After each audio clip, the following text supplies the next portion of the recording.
Qu'est-ce qui brise le pouvoir des démons ultimement dans notre vie? C'est la puissance de l'œuvre que Christ a accomplie à la croix. OK? Colossiens 2,15 nous dit qu'il a dépouillé les dominations et les autorités, Jésus, et les a livrées publiquement en spectacle en triomphant d'elles par la croix. Il a dépouillé leur pouvoir par la croix. Donc, c'est grâce à ce qu'il a accompli à la croix que nous, les croyants, nous pouvons légalement recevoir la libération. Nous pouvons être délivrés des forces spirituelles qui peuvent nous tenir en captivité. Et c'est aussi à cause de la puissance de la croix que nous pouvons légalement apporter la délivrance aux autres. Qui veut apporter la délivrance aux autres? Si vous êtes croyants, vous devriez tous lever la main parce que c'est tous votre appel, OK? Donc, comment expérimenter la puissance de la délivrance de tous les démons qui peuvent affliger notre âme? Donc, il faut comprendre cette dimension de démanteler les forteresses. C'est vraiment important parce que les démons, à certains endroits dans la parole de Dieu, ils sont comparés à des hommes forts. Et les hommes forts, ils cherchent à bâtir des forteresses dans lesquelles ils vont habiter. Ils cherchent à bâtir des maisons à l'intérieur de nous.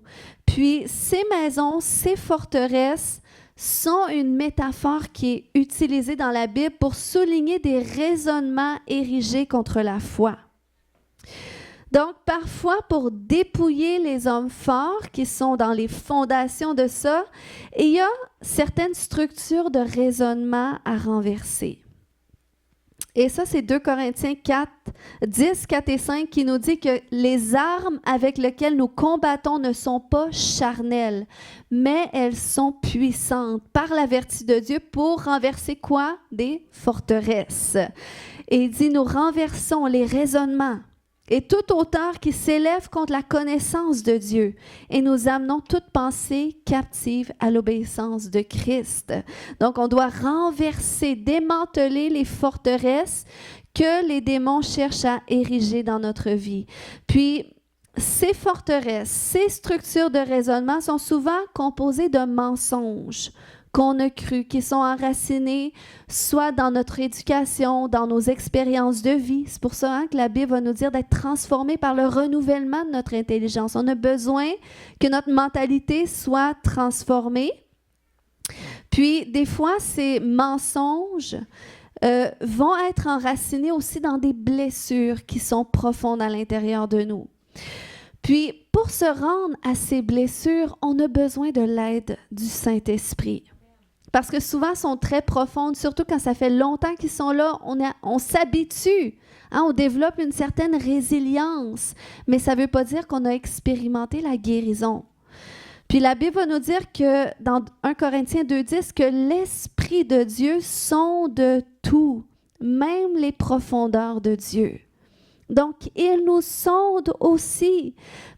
On a besoin parce que Jérémie va nous dire que le cœur est tortueux par-dessus tout et qu'il est méchant. Qui peut le connaître?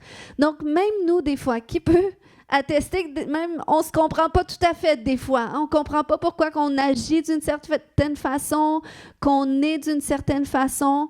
Puis, c'est parce que notre cœur est tortueux. Il peut être trompé, il peut être égaré, il peut être dissocié. Mais la bonne nouvelle, OK, c'est qu'il n'y a aucun morceau qui échappe à Dieu. Aucun morceau de notre cœur, de notre être. Voyez ce qu'il dit dans Jérémie 17, 10.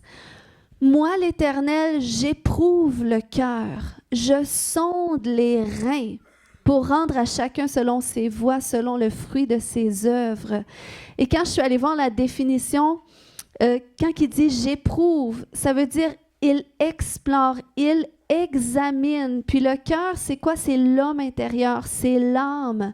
Donc, il explore, il examine en profondeur. Puis les reins, c'est quoi? Ça fait référence aux entrailles. Donc, il dit, je sonde les entrailles, j'éprouve, je discerne les entrailles. Donc, le Seigneur, même qu'est-ce que toi, tu ne vois pas, lui, il le voit. Qu'est-ce que toi, tu ne comprends pas, lui, il le comprend parfaitement. Et ça, c'est rassurant. Ça, c'est notre sécurité. Notre sécurité, elle est en Dieu. Amen. Donc, c'est pour ça que l'un des moyens qu'on peut prendre pour commencer ce nettoyage spirituel intérieur, c'est en commençant par prendre les symptômes. Tu sais, parce que Jésus va dire, on reconnaît un arbre à ses fruits. Donc, prends les fruits que tu portes, prends les symptômes de qu'est-ce qui ne va pas dans ta vie, puis commence à en parler avec Dieu. Commence à les lui confesser. La Bible va nous parler de l'importance de confesser aux hommes, hein, nos fautes, nos péchés. Puis ça peut faire partie de notre processus de guérison, de délivrance, de transformation. Mais c'est important qu'on apprenne à le faire auprès de Dieu aussi. De confesser à Dieu qu'est-ce qui ne va pas dans notre vie, qu'est-ce qu'on aimerait qu'il fasse, ou peut-être des péchés avec lesquels on lutte. Parce que ce type d'échange avec Dieu, ça fait partie des échanges qui se passent dans une relation intime. Puis Dieu désire qu'on ait une relation intime avec lui. C'est comme, il y a des discussions que je vais avoir avec mon mari que j'aurais jamais avec personne d'autre, parce que ça fait partie de notre intimité. Puis, c'est parce qu'on a une intimité qu'on peut avoir une relation qui est solide. Donc, c'est la même chose avec Dieu. Si on est capable de partager nos sujets sensibles avec Dieu, ça va bâtir la solidité de notre relation. Donc, premièrement, la confession. On doit apprendre ça. Que ce soit la confession de qu'est-ce qui ne va pas, de tes péchés, que tu prends conscience. La Bible dit dans 1 Jean 1,9, « Si nous confessons nos péchés, il est fidèle et juste pour nous les pardonner et pour nous purifier de toute iniquité. » Donc, non seulement il veut nous pardonner, mais il veut aussi nous purifier. Il veut aussi départir de nous les conséquences de nos péchés, de nos iniquités ou de ceux des autres à notre égard. Amen. Donc, qu'est-ce qui suit la confession? Ça va être souvent le pardon. Et ça, c'est une étape importante. Dans le pardon, il y a l'aspect de la repentance.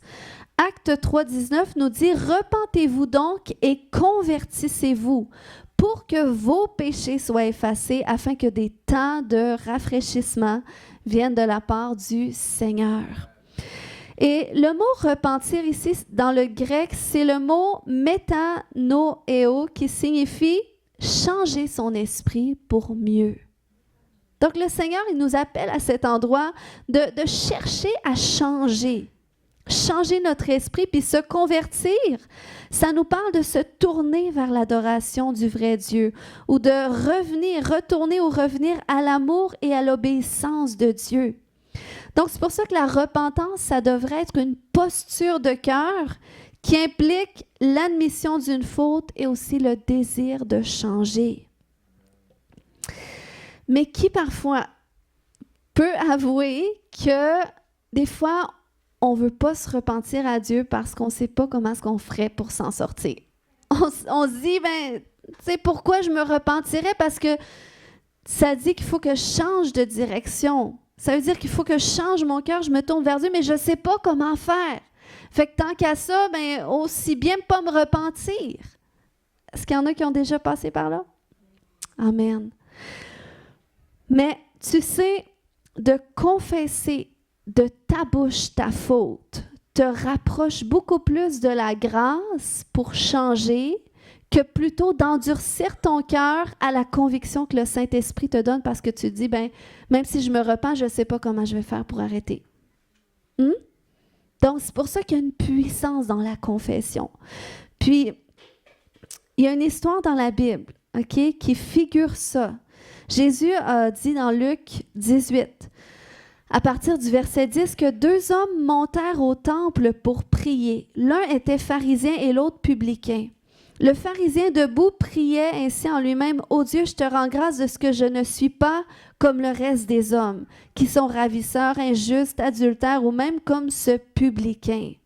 Je jeûne 2 fois à la semaine, je donne la dîme de tous mes revenus. » Le publicain, se tenant à distance, n'osait même pas lever les yeux au ciel, mais il se frappait la poitrine en disant, « Ô Dieu, sois apaisé envers moi qui suis pécheur. » Regardez Jésus ce qu'il a dit. Je vous le dis, celui-ci descendit dans sa maison justifié plutôt que l'autre, car quiconque s'élève sera abaissé, et celui qui s'abaisse sera élevé. Ça ne nous dit pas que ce publicain il a renoncé à tous ses péchés, là. Ça nous disait juste qu'il était en train de confesser, puis il avait honte de lui, il s'en voulait. Il dit, sois apaisé envers moi qui suis pécheur. Puis le Seigneur a dit que lui, il est retourné dans sa maison justifié, simplement à cause de son humilité, à cause de son authenticité. Le Seigneur l'a justifié. Il y a bien des péchés. Je vous dis que le Seigneur m'a délivré dans des processus où est-ce que je me repentais à tous les jours. Puis à tous les jours, Seigneur, j'ai prié pour ça le matin. Finalement, la journée passe, je me rends compte que telle chose, des fois des mauvais comportements avec lesquels tu luttes, mais ça revient tout le temps. Puis à tous les soirs, la conviction, Seigneur, j'ai manqué le but encore. J'ai encore fauté, Seigneur, pardonne-moi. Puis j'avais honte, je m'en voulais. Mais c'est dans ces processus-là où est-ce que je me repentais tout le temps sans savoir comment je finirais par m'en sortir, qu'au milieu de ma souffrance, j'ai appris à porter ma croix et suivre Jésus. Et c'est vraiment dans cette posture d'humilité et d'impuissance que j'ai appris que je suis parvenue plutôt à trouver la puissance de Dieu pour me relever de mes circonstances et vivre des réelles transformations. Mais souvent, ça commence comme ça commence à genoux, dans l'admission, dans la confession, dans la repentance. Le reste, c'est la grâce. Moi, je ne peux pas dire que ma transformation, c'est le fruit de tout mon travail. C'est le fruit de la grâce de Dieu.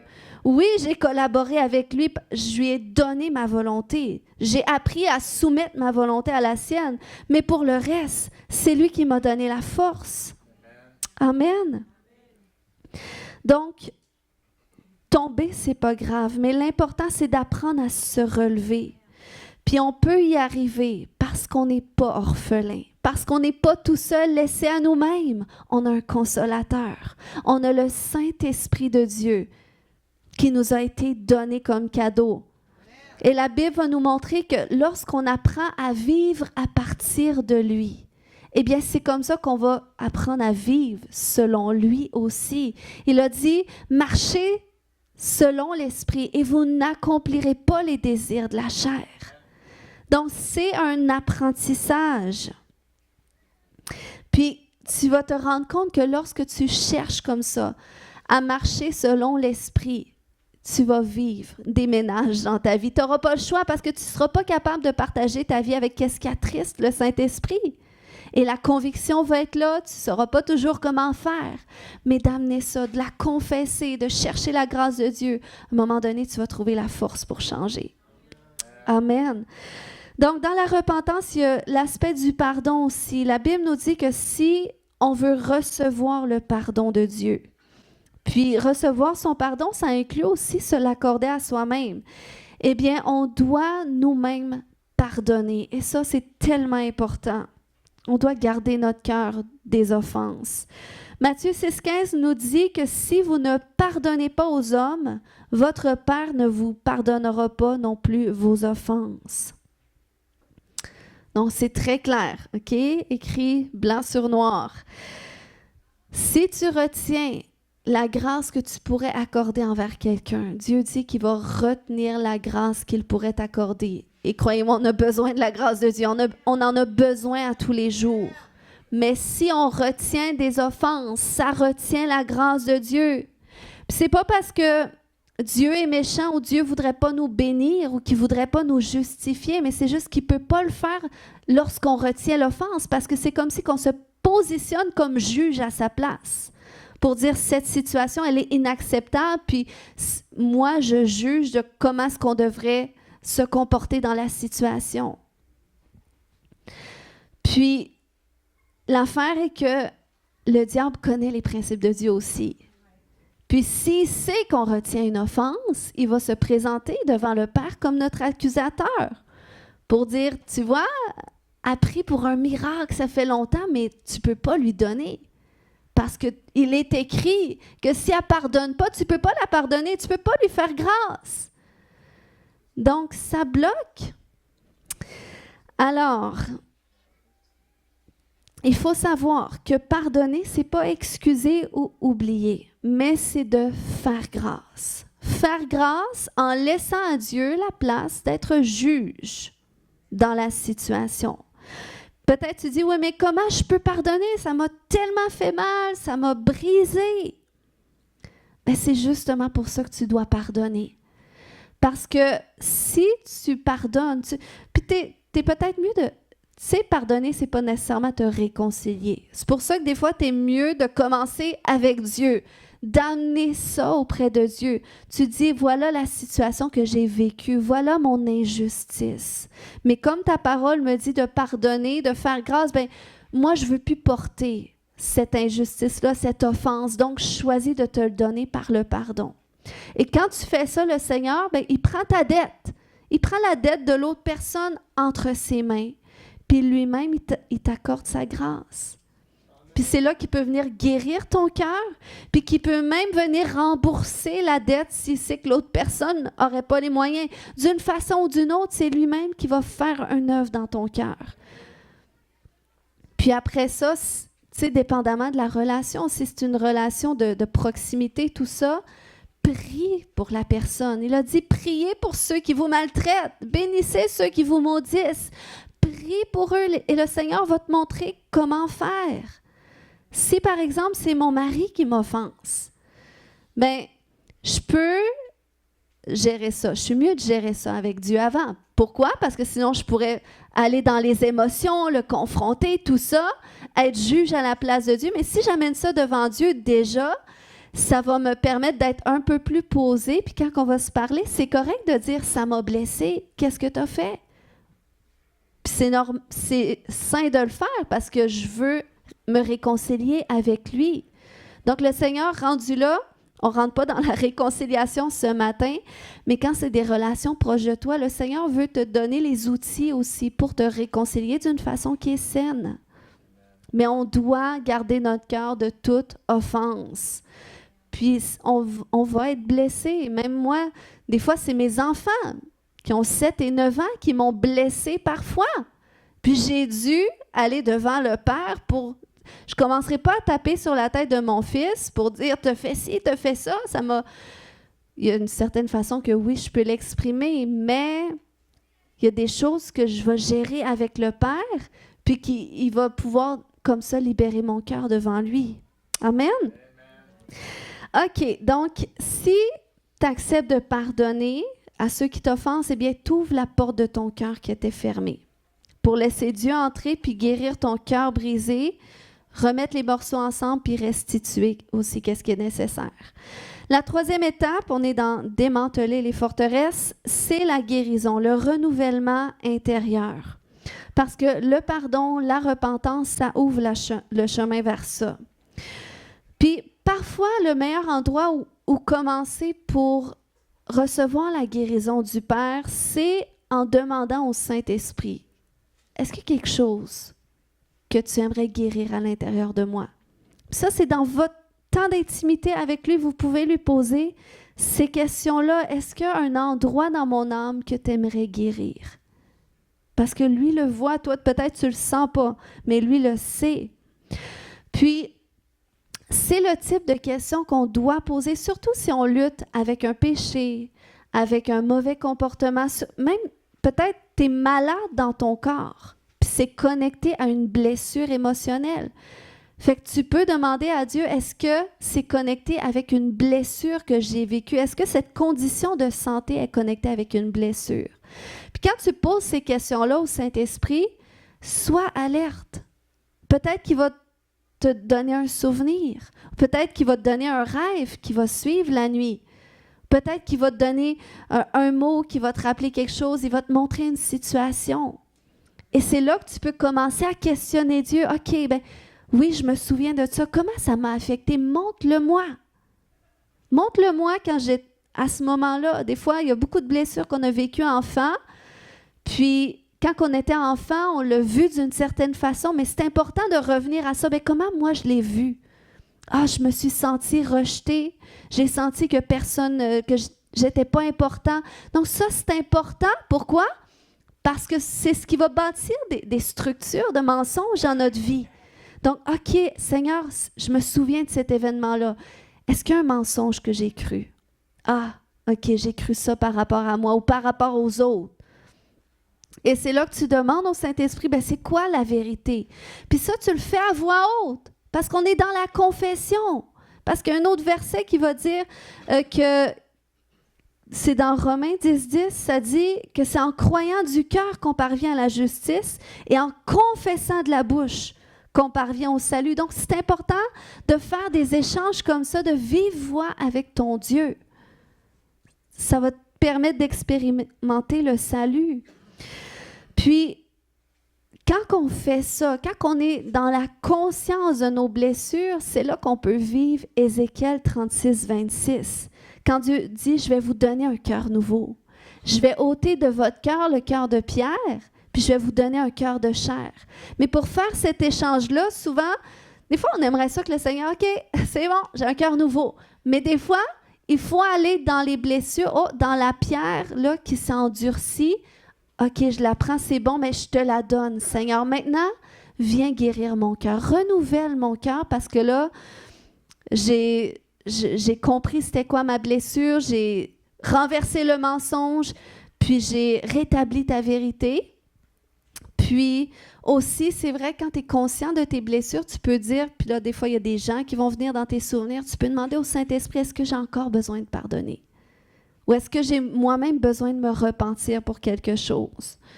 Donc, on peut faire ce travail-là. Puis, si vous pouvez le faire, je vous dis, ça va vous sauver des années que vous pourriez être dans des mauvaises choses que vous essayez de corriger. Des fois, il y a beaucoup de réponses à notre transformation qui se retrouvent dans ce voyage intérieur qu'on peut faire à l'intérieur de nous avec le Saint-Esprit. Puis, après ça, on rentre dans la 4e étape pour la délivrance, pour briser le pouvoir des démons, puis c'est l'expulsion. Donc, déjà, quand tu peux faire ce travail-là intérieur, de tes blessures, tout ça, les mensonges que tu as crus, puis demander au Saint-Esprit la vérité, eh bien, tu peux déjà commander à tous les esprits qui étaient connectés à ça. Parce qu'il y a des démons qui vont être connectés à nos blessures émotionnelles les plus profondes.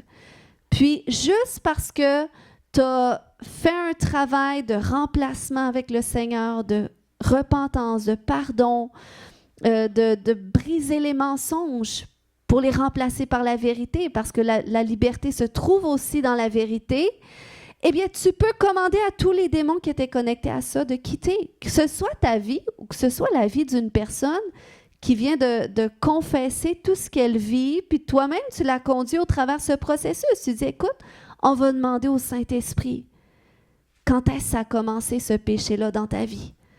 OK, puis qu'est-ce qui t'a affecté? Puis les mensonges que tu as crus. Donc, vous pouvez faire ce travail-là avec quelqu'un, puis après ça, vous priez, parce que la personne peut dire, je me sens dépressive, puis tu pries seulement pour son symptôme. Peut-être qu'elle peut se sentir mieux sur le coup, mais ça va revenir parce que les racines sont encore là. Donc, c'est pour ça que si on apprend à le faire avec nous-mêmes, eh bien, on va être un petit peu plus s'entraîner pour les autres. Amen? Donc, tu peux commander à tous les démons qui sont connectés à ça de quitter ta vie.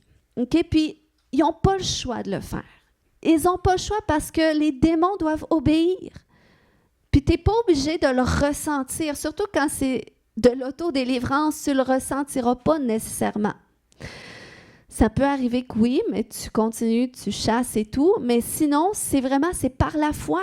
Jésus a dit, si quelqu'un dit à cette montagne, ôte-toi de là, jette-toi dans la mer, s'il ne doute pas dans son cœur, mais il croit que ce qu'il dit arrive, ça va arriver. Donc, si tu crois que, moi, je commande à tout démon qui est connecté à ça, moi, c'est assez, je ne veux plus avoir cette mentalité de rejeter, j'ai fait un travail avec le Saint-Esprit, maintenant, tout esprit connecté à ça, tu me quittes. Il te quitte, il doit partir. Puis, Tu peux même commander à ton corps aussi d'être guéri.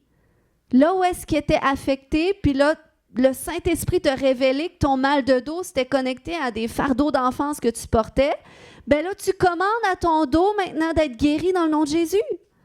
Puis ça doit se produire ainsi. C'est la foi en la parole au nom de Jésus. C'est en son nom. Donc,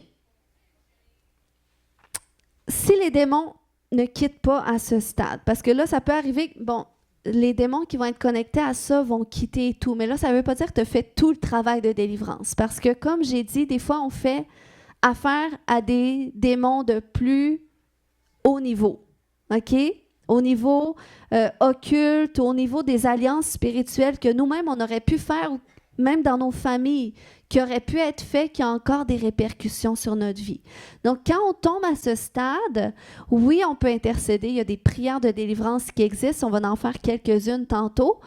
Mais s'il y a des difficultés qui perdurent dans ta vie, ça peut être, après ça, ça peut être parce que là, tu as besoin de quelqu'un qui prie avec toi. Puis ça peut être un partenaire de prière. Tu n'es pas obligé d'appeler le pasteur. Tu peux demander à quelqu'un dans l'église, tu dis, écoute, le pasteur a enseigné ça, peux-tu aller expulse de moi qu'est-ce qui doit sortir? Puis si, bien sûr, la personne se sent apte à le faire, elle a la foi, go! C'est le ministère des croyants, OK? Puis là, dans le fond, quand je parle des alliances qui doivent être renoncées, OK? Puis ça, c'est important qu'on le sache, parce qu'on peut adresser ça aussi pour nous, c'est qu'on doit briser tous les liens d'âme qu'on a pu avoir avec des gens occultes dans notre vie. OK? Quel que soit votre passé, vous avez consulté des marabouts, des voyantes, des médiums, il faut briser ces liens-là qui se sont créés avec eux. Et tous les autres partenaires que tu as eus en dehors du mariage, tu dois confesser que tu brises tout lien d'âme puis que tu chasses tous les esprits connectés. OK? Puis, quand on a touché à des pratiques occultes, ça, c'est des alliances très claires là, dans le monde spirituel, même si nous, on n'est pas conscients. Puis, c'est important qu'on se repente pour chaque chose qu'on a invoquée, à laquelle on s'est... qu'on a fait partenaire. OK? Puis, on doit renoncer à ça. Puis, même les tatouages, c'est important qu'on prie pour les tatous. Si vous avez des tatous démoniaques, puis priez, est-ce que Seigneur, tu m'appelles à le faire enlever? Il y a beaucoup de chrétiens qui vont vers cette direction-là. Demandez à Dieu, c'est votre conviction personnelle, mais sinon, c'est important de prier sur vos tatouages, de fermer toute porte spirituelle. Si vous l'avez fait une fois, vous n'avez pas besoin de le refaire, mais sinon, c'est important de le faire au moins une fois. Parce qu'il y a beaucoup de tatous qui vont être le symbole de qu'est-ce que tu portes à l'intérieur de toi, des démons qui sont là. C'est pour ça qu'il y en a que des fois, ils se font tatouer des trucs ultra démoniaques. C'est comme, un jour, j'ai fait la délivrance avec quelqu'un, c'était quelqu'un qui n'était pas vraiment spirituel, il n'a jamais vraiment cru en Dieu avant qu'il le rencontre. Ça fait pas super longtemps non plus. Puis cette personne-là n'a jamais tant été attirée vers la spiritualité, mais la personne avait comme un troisième œil tatoué sur la main, tu sais. Puis, moi, quand je priais avec cette personne-là, j'essayais de voir la connexion. Tu sais, la personne, elle me dit qu'elle n'est pas spirituelle, mais il y a certainement une porte d'entrée pour qu'un jour, elle ait été inspirée de faire ça. Puis, on a découvert plus tard que c'était connecté à un jeu vidéo occulte à laquelle elle avait joué. Ça l'a laissé entrer un démon occulte du jeu vidéo qui s'est présenté comme ça. Puis, tu vois qu'il a influencé tout ça. Donc, voilà, quand je fais ce type de ministère, quand on tombe dans les démons de plus haut rang, dans le fond, je vais les appeler à se manifester, OK, dans l'ordre que Dieu le décide. Je vais les appeler à s'identifier eux-mêmes parce que j'ai découvert que c'est plus efficace comme ça qu'essayer de passer au travers toute la liste des démons qui peut exister, de demander c'est quoi ton nom, c'est quoi le droit légal. Dans le nom de Jésus, on le brise. Puis, je ne converse pas avec les démons. Je ne veux rien savoir d'autre que les questions que je pose. C'est important parce que le diable est un menteur aussi. Donc, Tu veux avoir juste les questions que tu demandes, puis tu ne cherches pas à avoir d'autres informations par les démons, parce que là, ça peut être sur un terrain glissant. Mais tu les interroges juste pour savoir qu'est-ce que tu dois briser, chasser, puis après ça, ça quitte. Puis, pourquoi qu'on a besoin des autres? Ben, c'est parce que des fois, à ce niveau-là, ça peut être un peu plus ardu. Hein? Tu sais, comme quand Dieu avait dit à Moïse que Pharaon ne laissera pas partir le peuple, à moins qu'il soit contraint avec puissance. Donc, quand c'est des démons un petit peu plus de haut niveau, eh bien, ils ont besoin d'être confrontés avec puissance. Ils ont besoin, puis des fois, Dieu peut nous délivrer quand même si c'est de l'autodélivrance. Dieu peut te délivrer même dans un rêve. Il a guéri un frère dans un rêve. Il peut te délivrer de n'importe quelle façon. Mais des fois, ça peut requérir l'aide d'une personne. Donc, jusqu'ici, ça va? Oui? Vous êtes prêts à prier? Amen? Alléluia. On peut se lever tout le monde ensemble? Samuel. Est-ce qu'il y a des gens qui n'ont jamais donné toute leur vie à Jésus ici? J'aimerais que vous levez la main bien haut. Si tu n'as jamais fait de Jésus ton Seigneur, ton Sauveur personnel, je vais prier avec toi. Est-ce qu'il y a quelqu'un qui dit, moi, j'ai jamais fait de prière pour donner ma vie à Jésus? Tu peux lever ta main, je vais prier parce que c'est la première étape. Pour être libre, pour être guéri, pour être sauvé. Alléluia. Alléluia. Donc, je considère que tout le monde a déjà donné sa vie à Jésus. Alléluia. Seigneur, je te remercie que tout le monde t'appartient déjà ici, Seigneur. Que tout le monde est passé du royaume des ténèbres au royaume de ton Fils bien-aimé. Ça veut dire, Seigneur, qu'on a tous l'autorité pour être complètement libérés, puis transformés en l'image qu'on a été destiné à être depuis le début. Merci Jésus. On va rentrer dans un temps de prière. J'ai donné des petites indications, confession, repentance, pardon, guérison.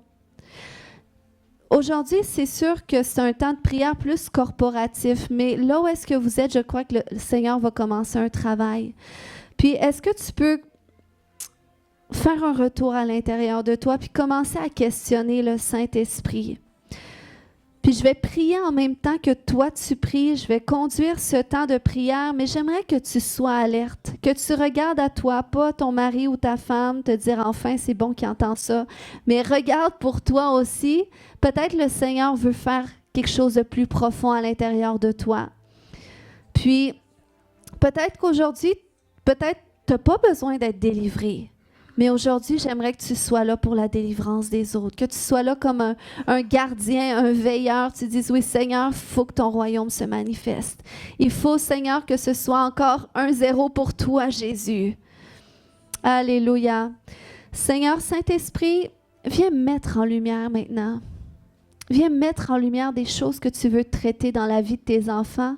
Aujourd'hui, Seigneur, que tu dis, ça maintenant, c'est le temps que je le départisse de toi. Alléluia. Seigneur, Kaya Shoto, peut-être si tu luttes avec un péché, si tu as une dépendance à quelque chose. Ta dépendance, c'est un péché, ça l'a commencé à quelque part dans ta vie. C'est connecté à une blessure. Et tu as besoin que le Saint-Esprit le dévoile. Le diable perd du pouvoir dans notre vie quand que tout est exposé. C'est pour ça que c'est la vérité qui nous a franchis. Le diable a du pouvoir quand il est caché.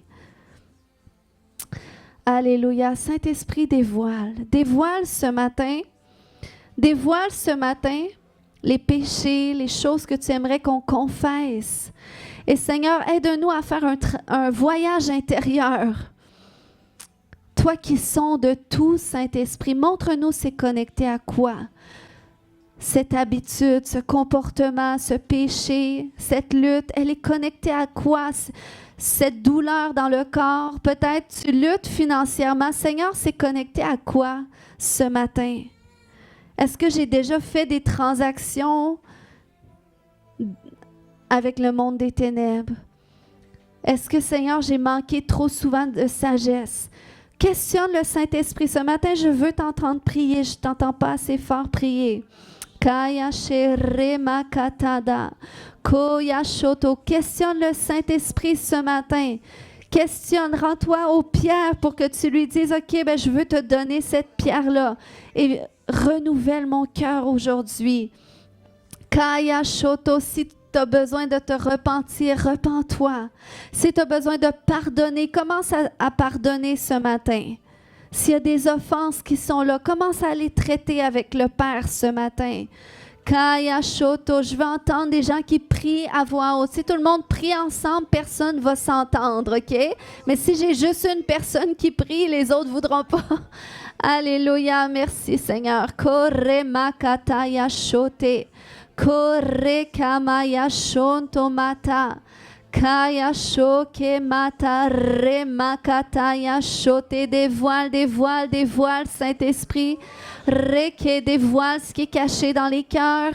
Dévoile, oh, viens aux racines ce matin.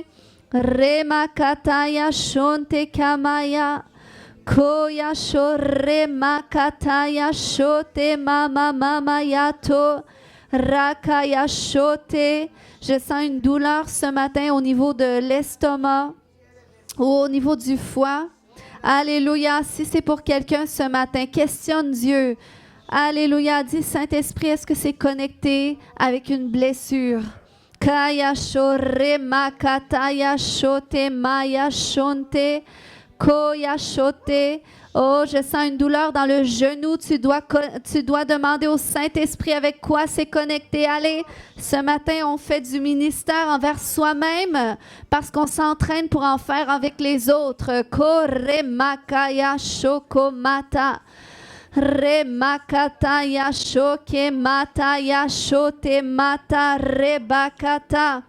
Koya shoke mata re bakata ya shonte. Koya shoko manta re makata. Re makata ya shonte. Romakaya shoke mata. Koya shonte. Merci Jésus. Merci pour ce travail intérieur que tu fais dans les vies, Jésus. Alléluia.